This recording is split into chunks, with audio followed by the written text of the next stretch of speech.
Smart চ্যানেলে তোমাদের সকলকে স্বাগত। আজ আমরা ক্লাস 8 রায়ান মার্টিন প্রশ্নবিচিত্র থেকে পরিবেশের তৃতীয় পর্যায়ক্রমিক মূল্যায়নের পঞ্চম স্কুল সলভ করব।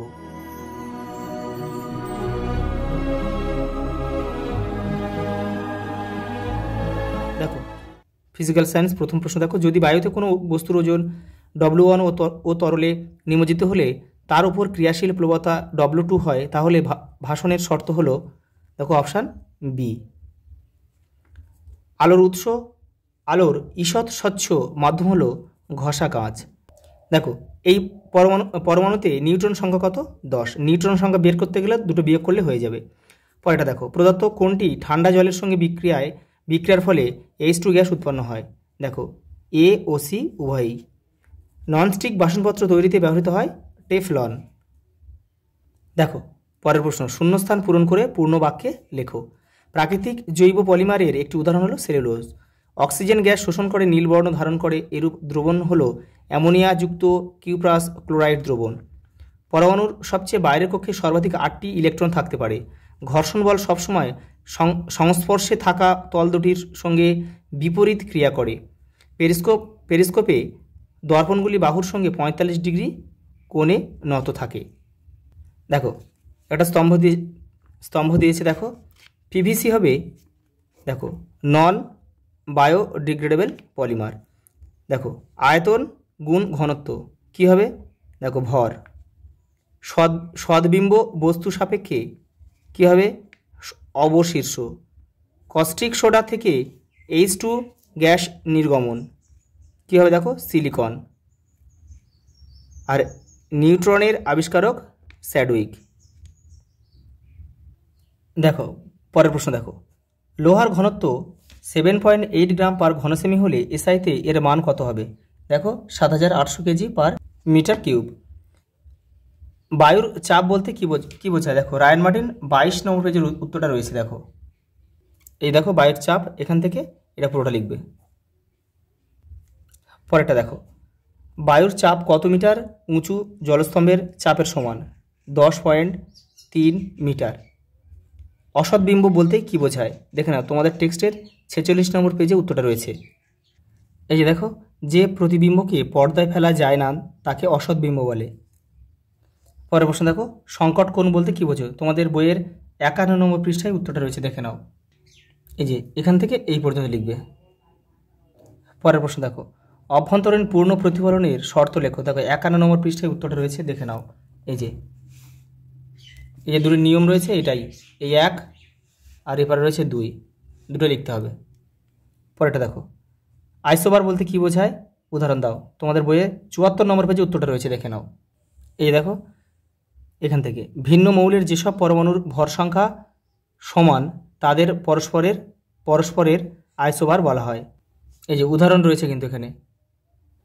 পরেরটা দেখো, মার্কিউরাস ক্লোরাইডের সংকেত লেখো। দেখো Hg2Cl2। পরেরটা দেখো, হাইড্রোজেনের রূপভেদগুলি কি কি? দেখে নাও। এই দেখো প্রোটিয়াম, ডয়টেরিয়াম আর ট্রিটিয়াম।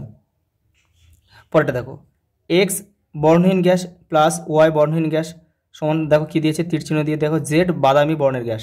এটা কি হয় বলো তো? X Y Z শনাক্ত করে সমীকরণ দ্বারা সম্পূর্ণ করো। এই যে করে দিয়েছি, এটা দেখে নেবে, এটা করে নেবে। দেখো 2NO মানে nitric oxide plus O2 oxygen. দেখো কি বলেছি এবারে হবে কি? দেখো N2NO2, এটা হচ্ছে NO2 হচ্ছে নাইট্রোজেন ডাইঅক্সাইড। পরেরটা দেখো, লোহার সঙ্গে জলের বিক্রিয়ার শর্ত ও সমিত সমীকরণ সহ লেখো। শর্তটা দেখে নাও আর সমীকরণ এই যে এখান থেকে এটা পুরোটা। পরেরটা দেখো, কি ঘটে সমিত সমীকরণ সহ লেখো। দেখো উত্তপ্ত পটাশিয়ামের টুকরো কার্বন ডাইঅক্সাইড পূর্ণ গ্যাস জারে প্রবেশ করানো হলো। এই যে সমীকরণটা দেখে নাও। পরেরটা দেখো, স্বচ্ছ চুন জলে ধীরে ধীরে অতিরিক্ত CO2 গ্যাস চালনা করলে প্রথমে ঘোলাটাও পরে স্বচ্ছ হয় কেন? দেখে নাও, তোমাদের বইয়ের 142 নম্বর পেজে রয়েছে। এটা কিন্তু পুরোটা করতে হবে। পরেরটা দেখে নাও, অ্যালুমিনিয়াম চূর্ণ ও কস্টিক পটাশ দ্রবণ থেকে কিভাবে H2 গ্যাস পাওয়া সম্ভব শর্তাবলী উল্লেখ করে সমিত সমীকরণ দ্বারা প্রকাশ করো। দেখে নাও।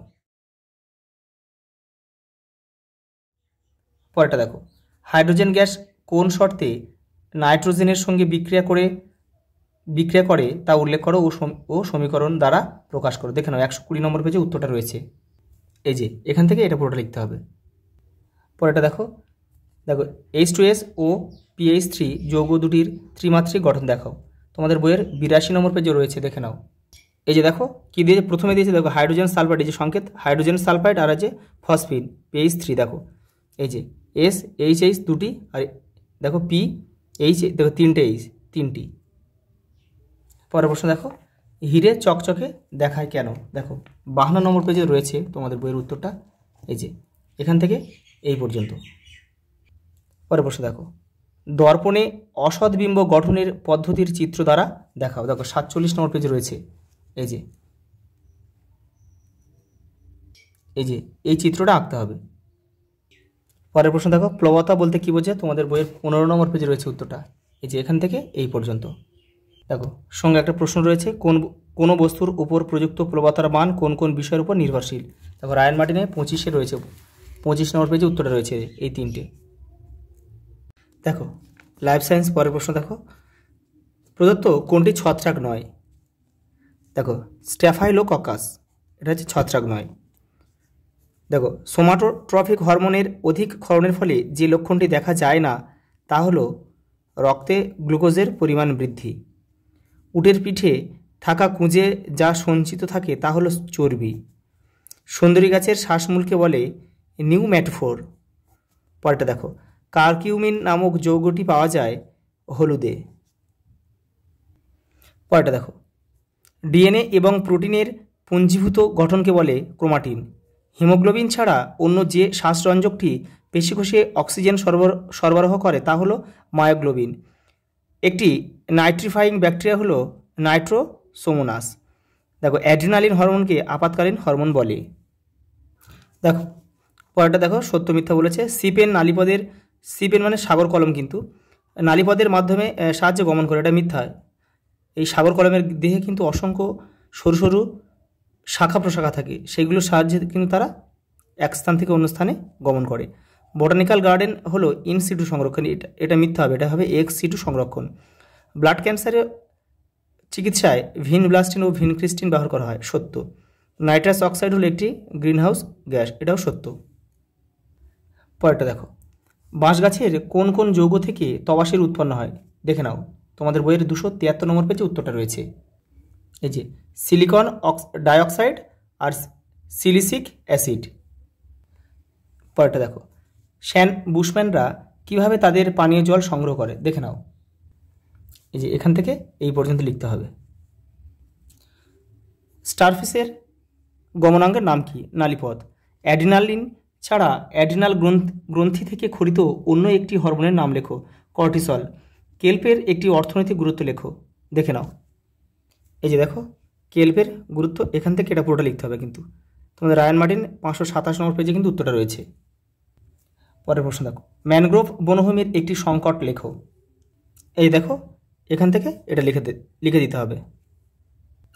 পরেরটা দেখো মানুষের অন্ত্রে অবস্থিত ইকোলি এর একটি উপকারী ভূমিকা লেখো। মানবদেহে B12 তৈরি করে। লাইসোজোমের বহুরূপতা বলতে কি বোঝো। দেখো তোমাদের টেক্সটের 175 নম্বর পেজে উত্তরটা রয়েছে। এই দেখো এই পর্যন্ত লিখতে হবে। পরের প্রশ্ন দেখো দেহত্বকের উপর অ্যালোভেরা পাতা থেকে প্রাপ্ত রসের উপকারী ভূমিকা লেখো। অ্যালোভেরা মানে কিন্তু ঘৃতকুমারী। তোমাদের বইয়ের 285 নম্বর পেজে উত্তর রয়েছে, দেখে নাও। এই যে এটা কিন্তু এখান থেকে এটা করলে হয়ে যাবে। পরের প্রশ্ন দেখো অ্যান্টিবায়োটিক কাকে বলে, উদাহরণ দাও। তোমাদের টেক্সটের 193 নম্বর পেজে উত্তরটা রয়েছে, দেখে নাও। এই দেখো এখান থেকে এটা হচ্ছে অ্যান্টিবায়োটিক কাকে বলে, আর উদাহরণ রয়েছে নিচে। এই দেখো এই যে পরেরটা দেখো অত্যাধিক রেগে গেলে মানুষের দেহে কী কী শারীরবৃত্তীয় পরিবর্তন ঘটে তা লেখো। দেখো রায়ান মার্টিন 500 নম্বর পৃষ্ঠাতে উত্তর রয়েছে। এই যে এপারেও রয়েছে, এই যে এই পর্যন্ত। পরেরটা দেখো অ্যালগাল ব্লুম কি। দেখো তোমাদের বইয়ের 250 নম্বর পৃষ্ঠাতে উত্তরটা রয়েছে, দেখে নাও এখান থেকে এই পর্যন্ত। পরের প্রশ্ন দেখো মা অক্টোপাস কিভাবে ডিমের যত্ন নেয়। দেখো তোমাদের বইয়ের 248 নম্বর পেজে উত্তরটা রয়েছে। এই যে এখান থেকে কিন্তু পুরোটা লিখতে হবে, এখান থেকে এটা পুরোটা লিখবে। পরের প্রশ্ন দেখো আর্কটিক অঞ্চলের প্রাণীরা কখন এবং কেন সন্তানের জন্ম দেয় বা ডিম পাড়ে? দেখো 260 নম্বরের পৃষ্ঠায় তোমাদের বইয়ের উত্তরটা রয়েছে। এই দেখো, কখন সুমেরুর প্রাণীরা বাচ্চা দেয় বা ডিম পাড়ে? এটা পুরোটা কিন্তু লিখতে হবে। পরের প্রশ্ন দেখে নাও, নিম্নলিখিত দুটি চরম পরিবেশে প্রাণীরা কিভাবে নিজেদের অভিযোজিত করে? দেখে নাও, সমুদ্রের নিচে উচ্চচাপযুক্ত পরিবেশে আর কম অক্সিজেনযুক্ত অঞ্চলে। দেখে নাও।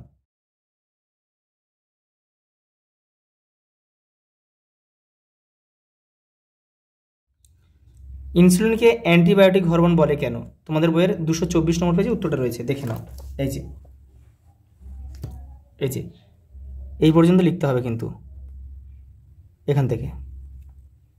পরের প্রশ্ন দেখো, বেলের ঔষধি গুণগুলি লেখো। 283 নম্বর পেজের উত্তরটা রয়েছে, দেখে নাও। এই যে ঔষধি গুণ, এখানে এই যে 1 2 3 4 5 এগুলো লিখবে। পরেরটা দেখো, প্রাণীকোষের একটি বিজ্ঞানসম্মত চিত্র অঙ্কন করে প্রদত্ত অংশগুলি চিহ্নিত করো। গলগি বডি, সেন্ট্রিওল, সিলিয়াম আর নিউক্লিয় ছিদ্র। দেখে নাও। এই যে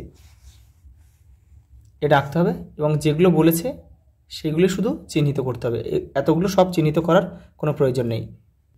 দেখো লাস্ট প্রশ্ন কি বলেছে, দেখো, একটি উদ্ভিদ কোষের বিজ্ঞানসম্মত চিত্র অঙ্কন করে প্রদত্ত অংশগুলি চিহ্নিত করো। 176 নম্বর পেজে উত্তরটা রয়েছে, দেখে নাও কী কী করতে হবে। কোষ প্রাচীর, কোষ পর্দা, কোষ গহ্বর আর প্লাস্টিড। দেখো যেগুলো বলেছে শুধু সেইগুলোই কিন্তু তোমরা চিহ্নিত করবে, এতগুলো করার কোনো প্রয়োজন নেই। আজ এই পর্যন্ত, দেখা হবে পরের ভিডিওতে।